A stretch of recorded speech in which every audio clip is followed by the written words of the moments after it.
They don't call her Confiscation Kamala for nothing. Don't take it from us. And I support a mandatory buyback program. A mandatory buyback program? That means the government forcing you to turn in your firearms. To what lengths would Kamala go? Well, she doesn't even support the individual right to own a firearm. I'm prepared to take executive action and put in place a ban on the importation of assault weapons into our country. We get it. Sometimes it's tough to understand what she's talking about. But on the Second Amendment and your rights, Confiscation Kamala has been crystal clear. Her gun control agenda comes straight from that petri dish of bad ideas that is California.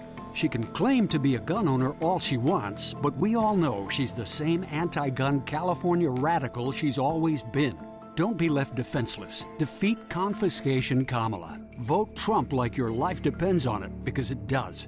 NRA Political Victory Fund paid for and is responsible for the content of this advertising. Not authorized by any candidate or candidates committee. NRAPVF.org.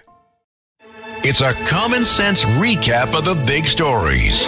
It's Katz and Cosby on 77 WABC. Wow. And we are back. What a day, John. Today is the anniversary of Orson Welles. Now, if we talked about aliens in New Jersey, what was the name of the town, Dr. Scott? Groversville, New Jersey. Yes. Today, they'll be talking about Mexican or aliens. Maybe in so, 1939, they were talking about Martian aliens. Well, wow. What did that Orson Welles thing sound like? Ladies and gentlemen, this is terrific. This end of the thing is beginning to flake off. The top is beginning to rotate like a screw, and this thing must be hollow. He's moving! Keep those men back! Keep back! Keep those idiots back! Keep off!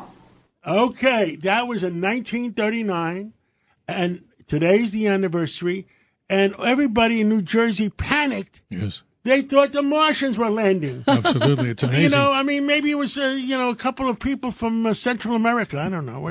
Dr. Sky, tell us about it. Well, 86 years ago, right down the street from these beautiful, studio broadcasting live here around the nation, around the world, Orson Welles with the Mercury Theater at 8 p.m. Eastern Standard Time comes on the air with this most amazing program, a rendition of Orson Welles, the rendition of War of the Worlds, that, of course, going way back.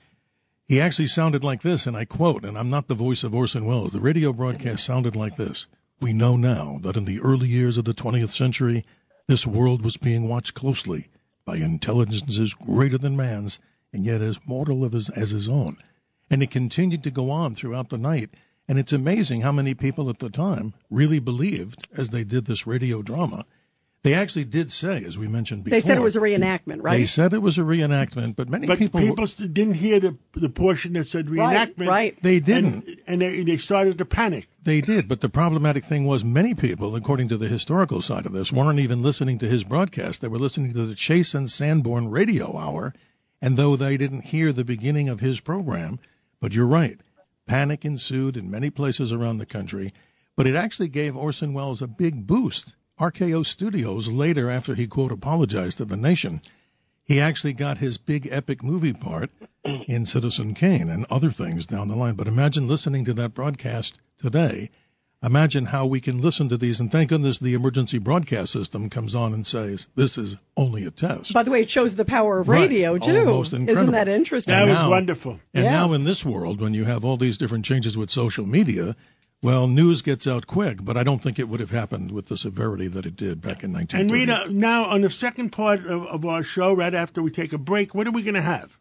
Well, after this, but by the way, let's bring in Frank Morano, too, because we also have Frank Morano who's with us, too. Are we going to be talking with him later? No, we're going to talk about what we're going to have in the second half of the show. Yeah, we've got Andy McCarthy coming up. And what is he going to talk about? He is going to talk about some of the big legal stuff that's going on. Of course, with the big decisions with the Supreme Court and why RFK is being forced to stay on the ballot. And you got the Attorney General. Yes, of Virginia, who's going to talk about that enormous case. And the federal judge reversed, or the appeals judge. The Supreme Court of the United States voted in favor of the state of Virginia, the Commonwealth of Virginia. In other words, they can remove Governor the illegals. Youngkin removed the illegal aliens off the voters' roll. Then the Department of Justice in Washington sued Virginia. Sued them, which was nonsense. That's right. Nonsense. And Attorney General Mayeris leading the fight, won the fight for the Commonwealth of Virginia. Bravo. And hopefully sets the standard for the rest of the country, and everybody. Also, we have Michael Goodwin later on.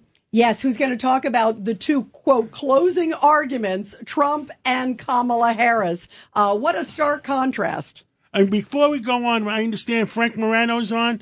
Frank, how are the aliens coming? Are they Mexican aliens or are they Martian aliens? Yeah, well, hey, I think they're just as afraid of a border wall as the Venezuelans, that's for sure. But it's great to hear Dr. Sky in studio. I think if there's one guy that may have a voice better than Orson Welles, it's Steve Cates. It's really incredible. Well, that's very kind. To Rita's point about the power of radio, she's exactly right. And thank you. Can I write that down, Frank? Thank you. You're used to being right. But the newspapers were so threatened by radio because the radios were becoming such a fast-growing source for news and information. So what the newspapers did the next day is they actually played up the panic even more because they, including papers like the Washington Post, New York Times, they were trying to convince the public that radio was a menace, not to be trusted, that if you want real news, you have to go to newspapers. Correct. And Orson Welles obviously had the interest in playing well, this right now, Frank, to get real news, you better go to WABC there because our 5 o'clock show has, according to Nielsen, went to the sky.